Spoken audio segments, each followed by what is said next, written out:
what's the best way to protect your wealth right now, and probably what are some of the things we need to look out for going forward as far as growing our wealth and really making the best of this crisis and this wealth transfer that we find ourselves in. Sure, that's a great question, and I like to start with a real quick story. Go back to 1922, the German Weimar Republic hyperinflation, and that's a well-known story. Everyone knows what happened. We don't need to recite that. But there was an individual at the time, and his name was Hugo Stinnes, and I talk about this at the end of chapter the end of chapter 5 of my book, The New Great Depression. Hugo Stinnes saw the hyperinflation coming. And he went out and before it hit and borrowed all the Reichsmarks he could. That was the currency at the time. And he invested in hard assets. He bought coal, steel, shipping assets, railroads, etc. Then he just waited. And here comes the super hyperinflation. Well, he paid back all the debts. I'd like to say he paid pennies on the dollar, but it was a millionth of a penny on the dollar. They were sweeping the currency down the sewers.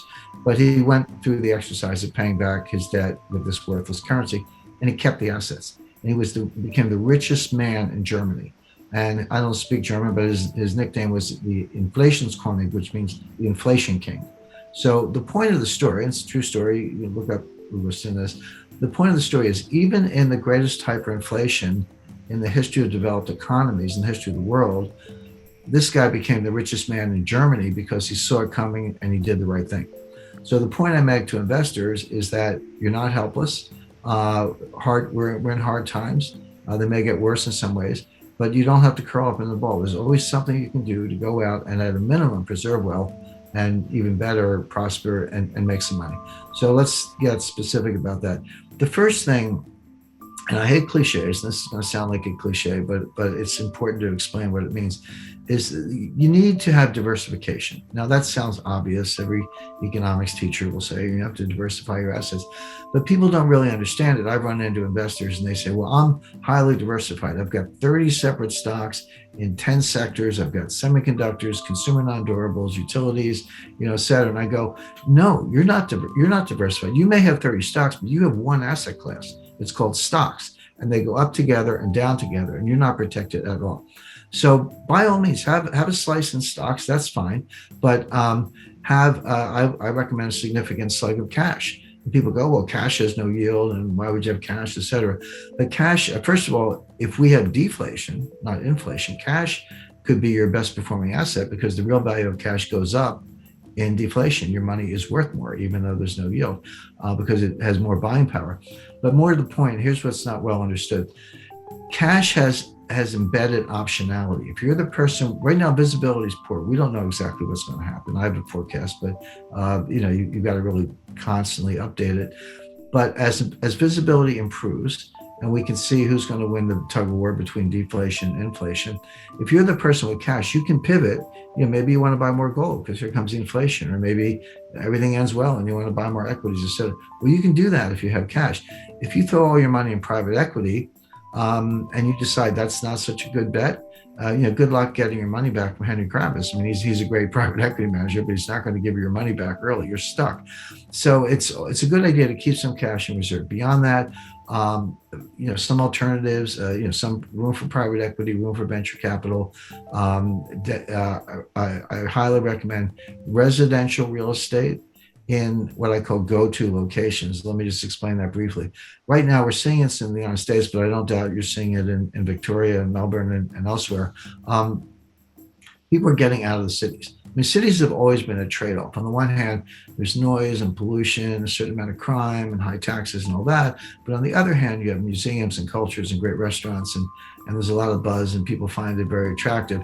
And on balance, people have accepted the trade-off. They'll say, I'll take the excitement of the city despite the inconveniences. And they've always been magnets for talent, lawyers, bankers, artists, writers, other professionals, actors, etc. But now what's happened is we've got all the disadvantages, at least in the United States, the dearth and noise of pollution. Worse, murder rate in New York has doubled, suicide rates have tripled, drug abuse is up, et cetera. So we have the disadvantages are worse, but the benefits are gone. The museums are closed, Broadway's closed, et cetera. So people are just getting out of the cities.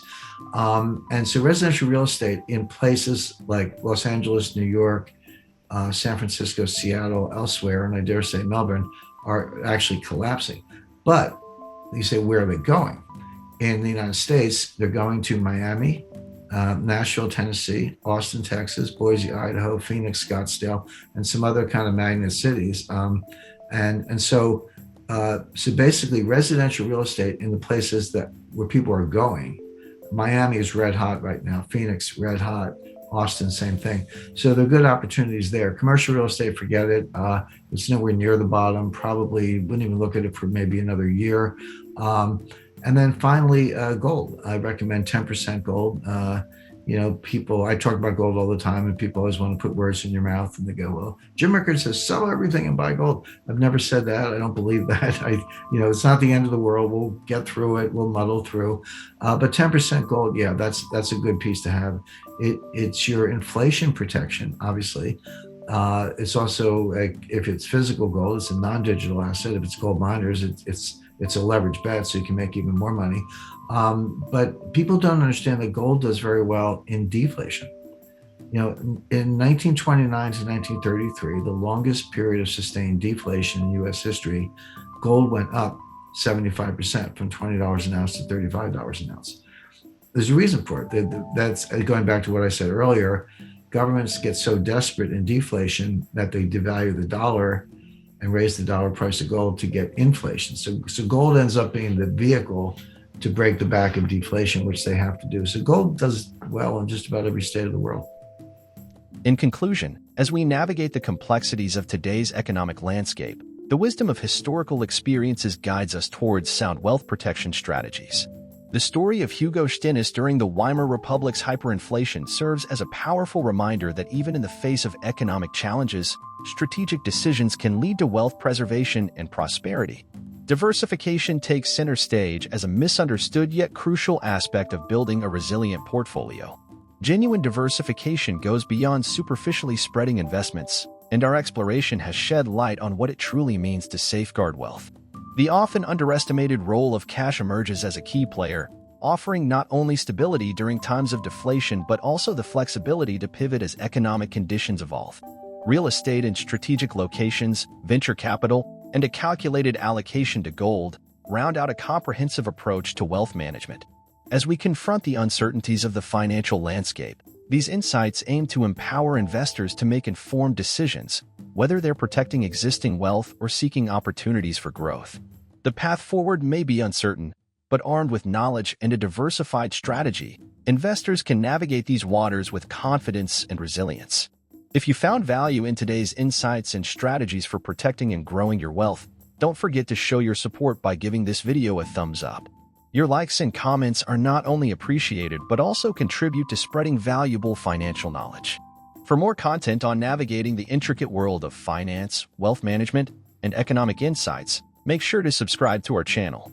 By subscribing, you'll stay updated on the latest analyses and strategies to help you make informed decisions in these dynamic times. Thank you for tuning in, and we look forward to having you as part of our growing community. Until next time, stay informed, stay empowered, and stay ahead in your financial journey. Subscribe now for more invaluable content, and I'll see you in the next video.